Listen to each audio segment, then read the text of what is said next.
ಹಿಂತಿರುಗ್ ಬರ್ಲಿ. ಈ ನಾಯಿಗ್ ಪಾಠ ಕಲಿಸ್ತೀನಿ. ಈ ಬಿಕಾರಿ ನಾಯಿನ ನಾನು ಮನೆಯಿಂದ ಹೊರಗೆ ಹಾಕ್ಲಿಲ್ಲ ಅಂದ್ರೆ ನನ್ನ ಹೆಸರು ಶರ್ಮಿಳಾನೇ ಅಲ್ಲ. ತನ್ನನ್ನ ಒದ್ದು ಓಡಿಸೋಕೆ ಕಾದಿರೋ ತನ್ನ ಅತ್ತೆಯನ್ನ ಸಾಮ್ರಾಟ್ ಹೇಗೆ ಎದುರಿಸ್ತಾನೆ? ಅವನು ತನ್ನ ಅತ್ತೆಯಿಂದ ತಪ್ಪಿಸ್ಕೊಂಡ.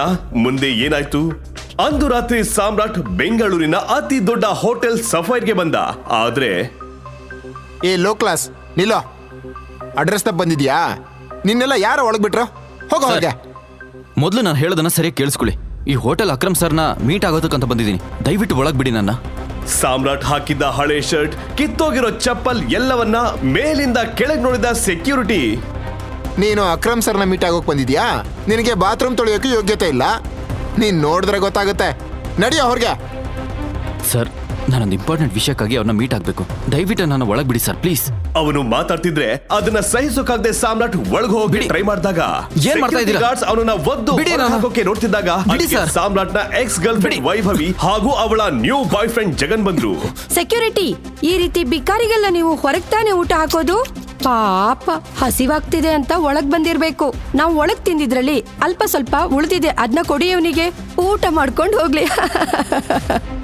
ವೈಭವಿನ ಕೊಲ್ಲವಷ್ಟು ಸಿಟ್ಟು ಸಾಮ್ರಾಟ್ಗೆ ಬಂದ್ರು. ಅಕ್ರಮ್ ಮೀಟ್ ಆಗೋಕೆ ಅದನ್ನೆಲ್ಲ ಸಹಿಸ್ಕೊಂಡ. ನಂಗೆ ನಂಬಕ್ಕಾಗ್ತಿಲ್ಲ ಬೇಬ್, ಇಂಥ ಬಿಕಾರಿ ನಿನ್ನ ಎಕ್ಸ್ ಬಾಯ್ ಫ್ರೆಂಡ್ ಅಂತ.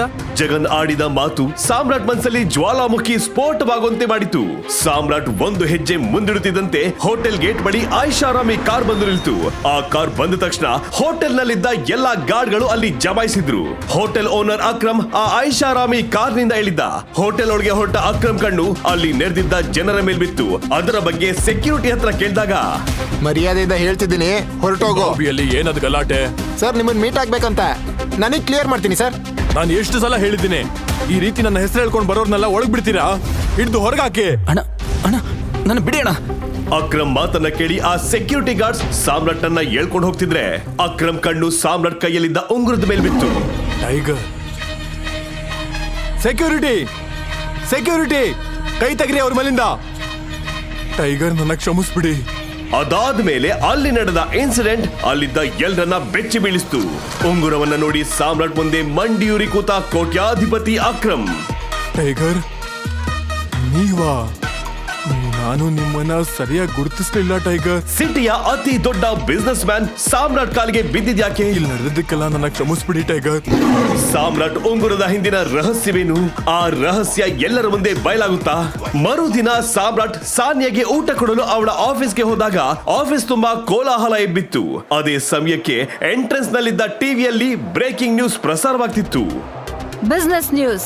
ಗೌರ್ಮೆಂಟ್ ಟೆಂಡರ್ ಸಿಕ್ಕ ನಂತರವೂ ಹಣದ ಕೊರತೆಯಿಂದಾಗಿ ಕೆಲಸ ಪ್ರಾರಂಭಿಸದ ಸಾನ್ಯಾ ಇಂಡಸ್ಟ್ರೀಸ್ ವಿರುದ್ಧ ಆರೋಪಗಳು ಹೆಚ್ಚುತ್ತಿವೆ.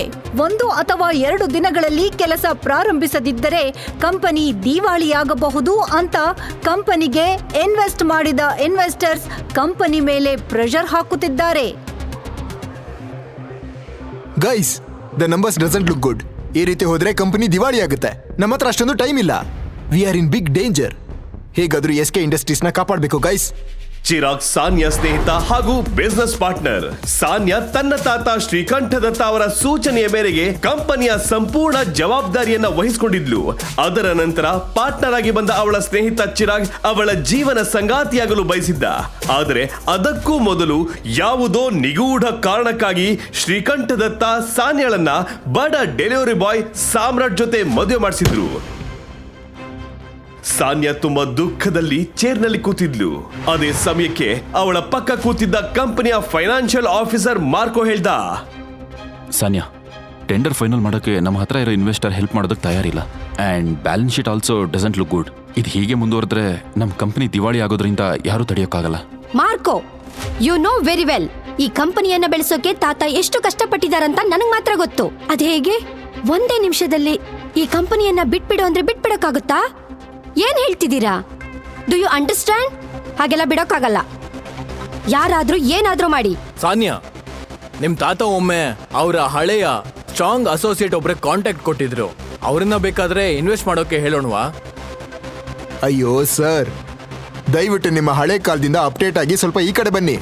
ಈ ನ್ಯೂಸ್ ಕೇಳಿದ್ಮೇಲೆ ಒಬ್ನು ಕೂಡ ನಮ್ಮ ಕಂಪ್ನಿ ಮೇಲೆ ಇನ್ವೆಸ್ಟ್ ಮಾಡಲ್ಲ. Marco, let's hear your plan. Desai, Sanya ತಾತ ಶ್ರೀಕಂಠ ದತ್ತರ ಕಾಲದಿಂದಲೇ ಈ ಕಂಪನಿಯಲ್ಲಿ ಕೆಲಸ ಮಾಡ್ಕೊಂಡು ಬಂದಿದ್ರು. ದತ್ತರು ಇರುವಾಗ ಕಂಪನಿಯಲ್ಲಿ ತಗೊಳ್ತಿದ್ದ ಪ್ರಮುಖ ನಿರ್ಧಾರಗಳಲ್ಲಿ ಇವರು ದೊಡ್ಡ ಪಾತ್ರವನ್ನ ವಹಿಸ್ತಿದ್ರು. ಆದ್ರೆ ಈಗ ಅವರು ಹೆಸರಿಗಾಗಿ ಮಾತ್ರ ಕಂಪನಿಯಲ್ಲಿ ಅಡ್ವೈಸರ್ ಆಗಿ ಕೆಲಸ ಮಾಡ್ತಿದ್ದಾರೆ. ಈಗ ನೀವು ಪಾಕೆಟ್ ಎಫ್ಎಂ ನಲ್ಲಿರೋ ಎಲ್ಲಾ ಶೋಗಳನ್ನ ಈಸಿಯಾಗಿ ಕೇಳಬಹುದು. ಈಗಲೇ ಡೌನ್ಲೋಡ್ ಮಾಡಿ ಪಾಕೆಟ್ ಎಫ್ಎಂ ಮತ್ತು ಕೇಳಿ ದೇಶ ವಿದೇಶದಲ್ಲಿ ಫೇಮಸ್ ಆಗಿರೋ ಟೈಗರ್ ರಿಟರ್ನ್ಸ್ ಅನ್ನೋ ಮೈ ನವಿರೇಳಿಸೋ ಕಥೆಯನ್ನ.